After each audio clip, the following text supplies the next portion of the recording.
Assalamualaikum warahmatullahi wabarakatuh. Sedulur-sedulur Surya Pamangkang Jagat yang saya cintai,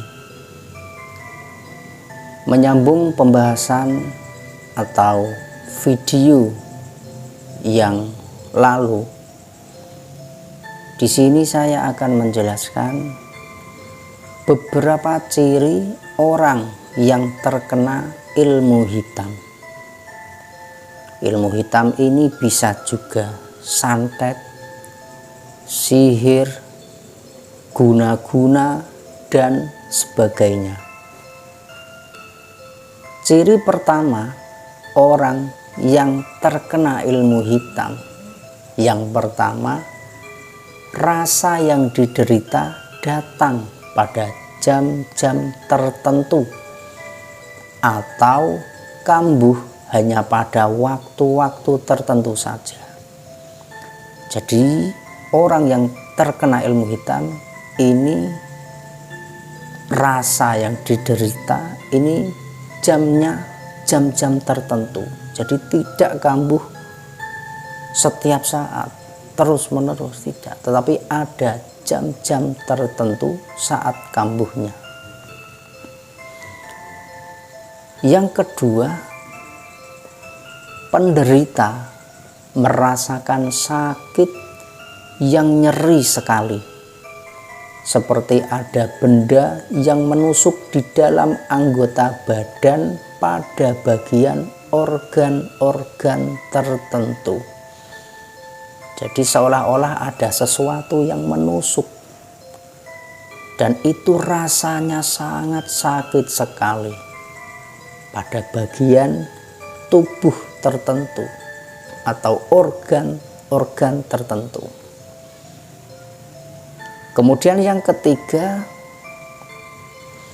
tidak berfungsinya salah satu otot maupun urat karena terasa kaku seperti diikat kuat, sehingga tidak mampu menggerakkan atau merasakan lumpuh total.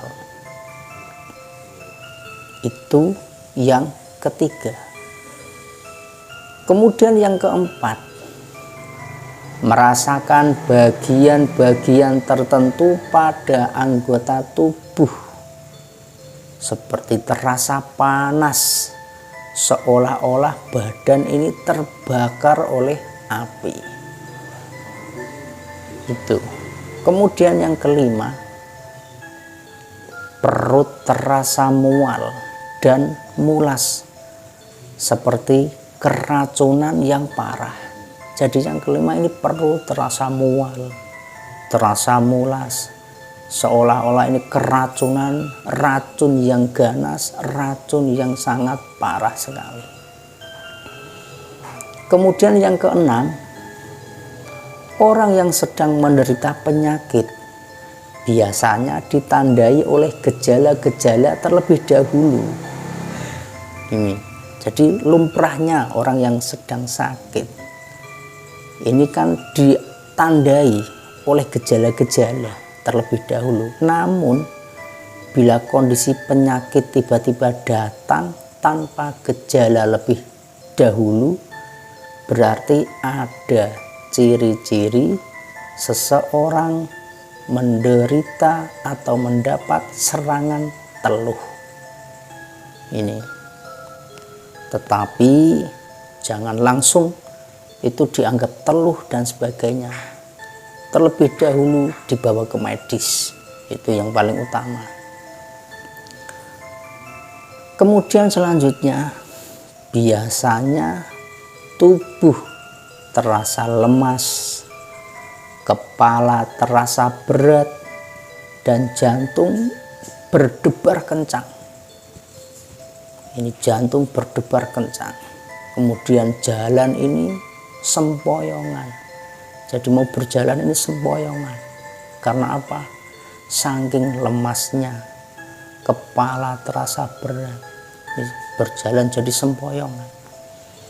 Kemudian yang selanjutnya atau yang ke-8, sebelum penyakit di dalam kumat biasanya ditandai dengan kosongnya pikiran. Jadi sebelum penyakit atau penderitaan ini datang, biasanya diawali atau ditandai dengan kosongnya pikiran, kemudian kegelisahan, rasa cemas, dan ketakutan. Padahal tidak ada problem maupun masalah yang besar yang dialami oleh penderita tersebut. Selanjutnya bawaannya ini lemas, males. Bawaannya itu pengen males-malesan, tidak ada gairah, tidak ada semangat. Kadang ada yang banyak tidur, namun ada juga yang tidak bisa tidur, tetapi nafsu makan atau selera makan tidak ada. Ini jadi malas mau apapun, mau melakukan hal-hal itu malas sekali. Terus lebih banyak tidur. Ini biasanya seperti itu. Namun ada juga memang yang tidak bisa tidur, tetapi nafsu makan atau selera makannya itu tidak ada, kosong. Kemudian selanjutnya tingkat emosionalnya tinggi sekali. Jadi dikit-dikit marah. Ada sesuatu yang tidak cocok marah. Kadang tidak ada apa-apa, pengen marah sendiri. Ini tingkat emosionalnya sangat tinggi sekali. Perilakunya mudah berubah-ubah, tidak seperti biasanya. Jadi perilakunya itu tidak menentu, berubah-ubah, tidak seperti normal, tidak seperti biasanya. Kemudian selanjutnya di saat periksa ke dokter, meskipun divonis memiliki penyakit, tetapi obat yang dikonsumsi tidak bisa untuk menyembuhkan, malah menimbulkan penyakit baru. Ini ciri-cirinya. Kemudian yang ke-12, yang selanjutnya, bau badan berubah. Jadi bau badan ini berubah, atau keringat berminyak, keringatnya ada campuran minyak, seolah-olah seperti itu. Yang selanjutnya, kepala sering pening dan selalu gelisah. Jadi kepala ini sering pening dan selalu gelisah, susah tidur.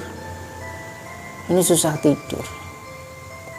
Yang selanjutnya, tiap detik selalu ingat dan selalu ingin bertemu dengannya.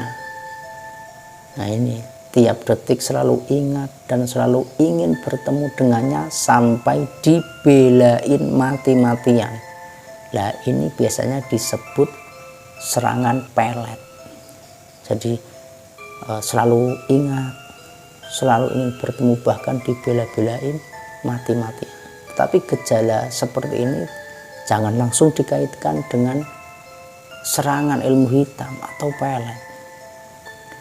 Bisa juga memang dia benar-benar cinta mati dengan orang tersebut, tetapi pasti ada gejala-gejala lain yang dialami oleh penderita tersebut.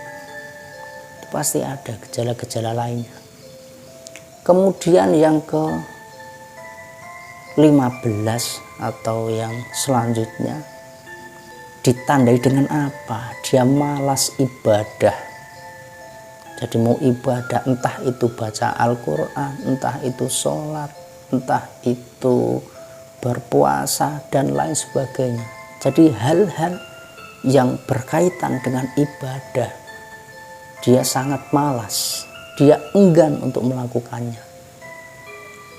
Dan ditambah lagi emosi yang tinggi, emosi yang sangat tinggi. Jadi inilah ciri-ciri orang yang terkena ilmu hitam, seperti entah itu santet, sihir, guna-guna, pelet dan sebagainya. Jadi ini tanda-tandanya bisa dipraktekkan, mungkin bisa melihat orang sekeliling kita, ya seperti ini tanda-tanda orang yang kena ilmu hitam. Nah, inilah yang bisa kami sampaikan para sedulur-sedulur. Mudah-mudahan ini bisa menjadi wawasan, bisa menjadi ilmu, bisa bermanfaat, bahwa seperti itulah ciri-ciri orang yang terkena ilmu hitam. Jadi jangan sampai sedulur-sedulur semua bermain-main dengan hal-hal semacam ini, karena yang keserang ini sakitnya luar biasa, penderitaannya luar biasa. Coba kalau kita yang diserang, apa mau? Kita yang diserang, betapa sakitnya, betapa menderitanya. Maka jikalau kita tersakiti, jangan buru-buru kita tanamkan dendam di dalam hati kita, tetapi dimaafkan. Maka orang yang memaafkan inilah orang yang sangat dicintai oleh Allah Subhanahu wa Ta'ala, orang yang akan dimuliakan oleh Allah Subhanahu wa Ta'ala. Maka jika kita ingin mulia, maka maafkan semua orang yang pernah menyakiti kita. Maka insya Allah kita akan mendapatkan kehidupan yang tenang, kehidupan yang tentram, kehidupan yang membawa kebahagiaan di dalam hidup kita. Dan mudah-mudahan bisa bahagia di dunia dan bisa bahagia di akhirat. Amin Allahumma amin. Demikian sedulur yang bisa saya sampaikan, mudah-mudahan bermanfaat. Assalamualaikum warahmatullahi wabarakatuh.